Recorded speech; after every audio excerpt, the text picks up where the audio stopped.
Hey guys, how is everybody? I hope everybody's well. Hope everyone's had a great day. We're back on what I'm going to call the ms260 project. At the end of the day, it's basically what it's going to be anyway, minus the flippy caps.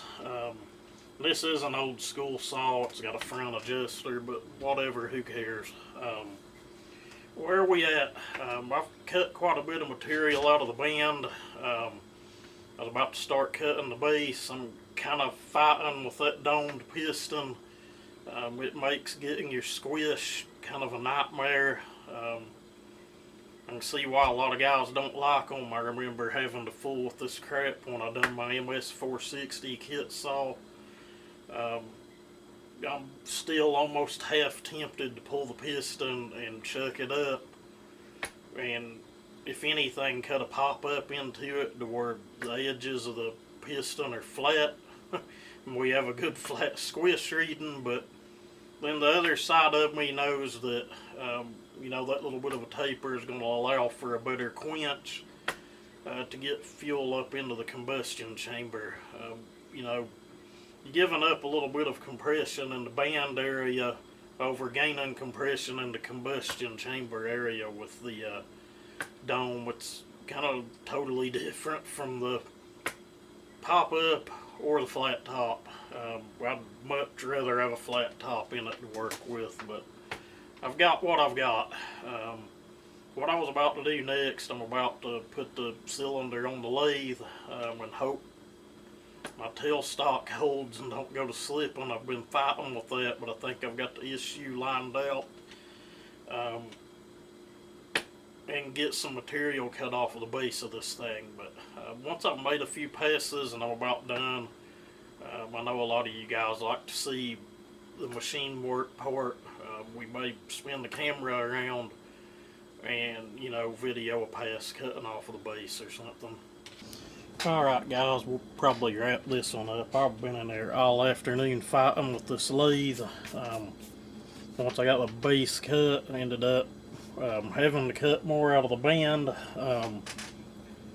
That daggone dome piston, when we do the other one, guys, the first thing we're going to do is chuck that piston up in the lathe and make a flat top out of it.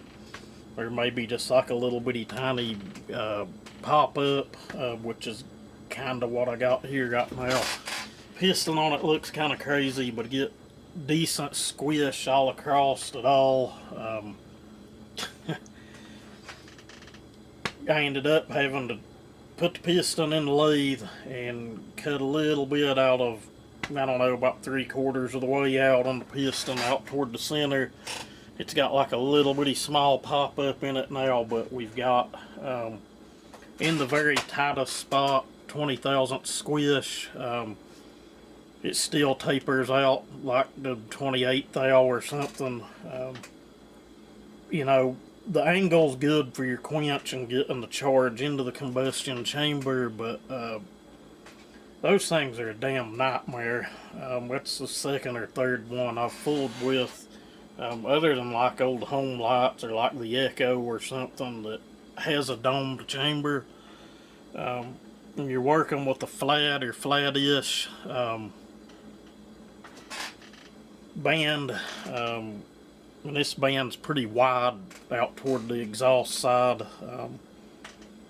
I cut as much out of it as I could safely, but where we're at right now, like I said, 20 thou on the tightest spot on squish. You know, it's still the dome, it has a pop-up in it. It ain't gonna sound like I move things far at all, but you have to take into consideration it's 32mm stroke. And before I get into that, I got another issue I got to deal with, and I did not notice this last night at all. The piston's binding up on the bottom of the crankcase, which means the skirts are a little long. I'm going to mark it at TDC and see if I can machine some off of the bottom of it. That would be cool if we can. We can get our port timing that way too, but aftermarket shit. It is a good looking cylinder. It could just be these really old cases as well.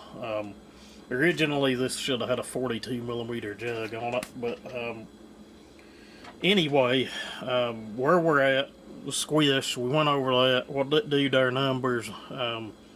We're at like 3 degrees and some change higher everywhere.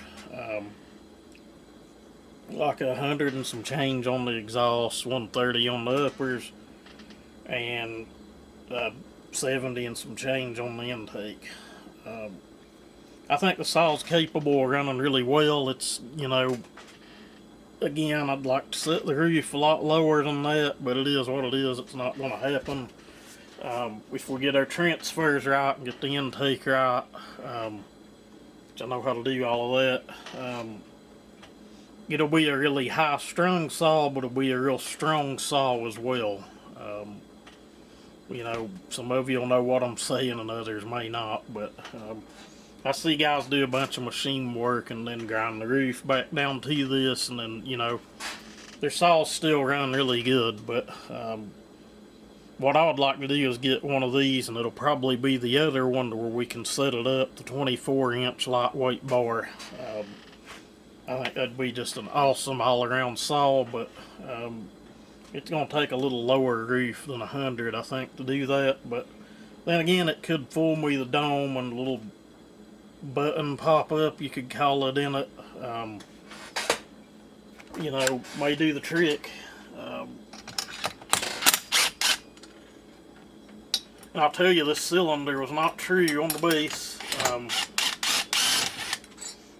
I'd noticed it beforehand. It had the least little bit of rock. I've seen stock ones, you know, that's old, been heat cycled a million times. You know, the base of them's not going to be as true as it once was.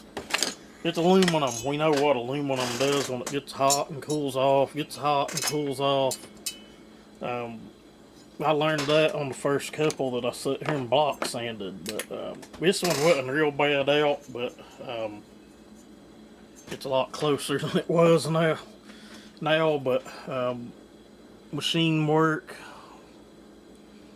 band, they was, I don't know, 30, 35 thou pulled out of it. It's still safe. There's like no real death ring or anything to it, but the thing I don't like is it's pretty close to getting in the threads of the spark plug. I hope I don't run into any issues with the spark plug hitting that damn little button on the top of the piston.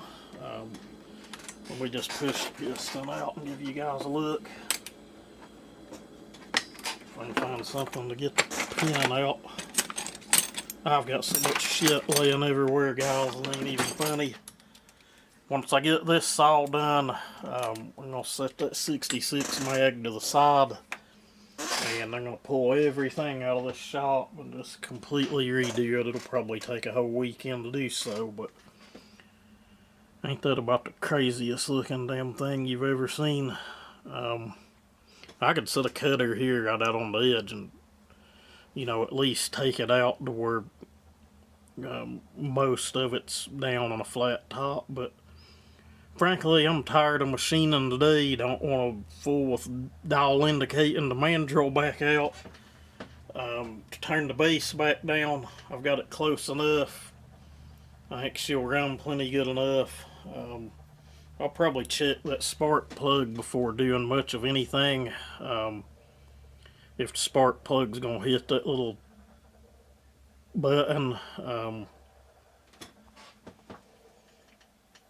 we'll just take it back off. But that's probably going to be it on this one. In the next one, we might get into like transfer timing and intake timing and why you should and shouldn't do some certain things. It'll really be it'll be an adult-like discussion on why you really shouldn't basically go in and hog shit out.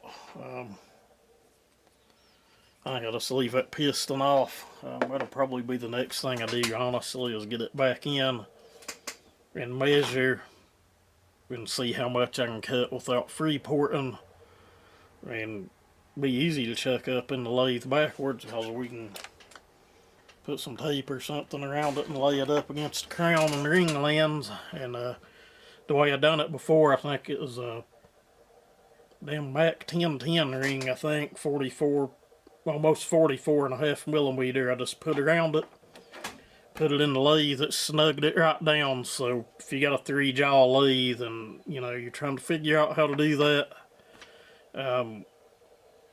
just an old piston ring around it and cinch it down. It don't take a whole lot to hold them anyway, but I'm tired, I'm hungry. I've fit with this Chinuh garbage lathe till I'm sick in the face, but I think I do have the tail stock to where it's sitting still now, which just something you have to maintain them and piddle with them to use them. But some saws I do, it just never gives an issue. But this one, it seemed like I'd tighten one thing, something else would come loose.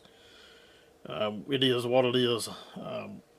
But anyway, thank you guys for watching. We'll get some more videos out on this sometime this week. Y'all stay safe. Have a great day.